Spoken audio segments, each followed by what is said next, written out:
18th reason because of which coaches either fail or struggle in their coaching journey is lack of courage. Lack of courage is risk taking appetite थोड़ा सा कम है. अब मैं ये नहीं बोल रहा हूँ कि बिल्कुल भी नहीं है, बट थोड़ा सा कम है, क्योंकि हम नया जर्नी शुरू कर रहे होते हैं, राइट. सो बहुत सारी चीज़ों के थॉट प्रोसेस ख्याल और सवाल हमारे दिमाग में घूम रहे होते हैं, तो हम कई बार डिसीजन नहीं ले पाते, और कई बार हमारा डिसीजन हमको चैलेंज करने वाला भी होता है, राइट. कि किसी मेंटर के साथ पैसा इन्वेस्ट करना है, किसी नए कोर्स में हमको एनरोल करना है, किसी के पास जाकर के कुछ सीखना है, किसी से कोई चीज़ लेनी है, सिस्टम अपग्रेड करना है. Anything and everything requires courage. And so when you are starting with this journey, if you are not courageous enough, right, it's always going to be a hurdle in your growth.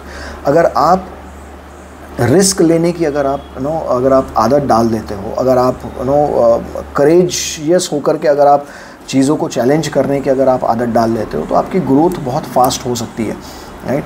कई बार ऐसा होता है, और कितने लोगों के साथ ऐसा हुआ ये ज़रूर आप मुझे कमेंट्स में ज़रूर बताइएगा कि मौका था, समय था, और अपॉर्चुनिटी सारी हमारे पास आ चुकी थी, लेकिन हम बस डिसीजन नहीं ले पाए, और उसके बाद 2 साल बाद 4 साल बाद उस बात का हमको रिग्रेट आज भी है. सो ये एक चीज़ मैं कई बार मेरे सेशंस में भी ये मैं बात बोलता हूँ, that you can live your life with a mistake, but you can't live your life with a regret.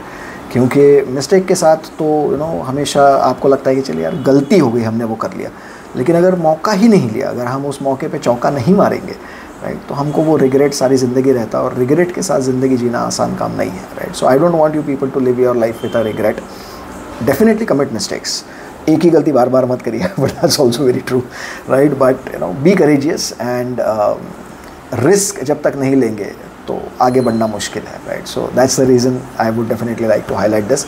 Put it in comments what risk you have taken and how you have shown that you are a courageous person in your coaching journey. I would definitely like to know that as well. Thank you so much. I'll see you in the next video. Thank you.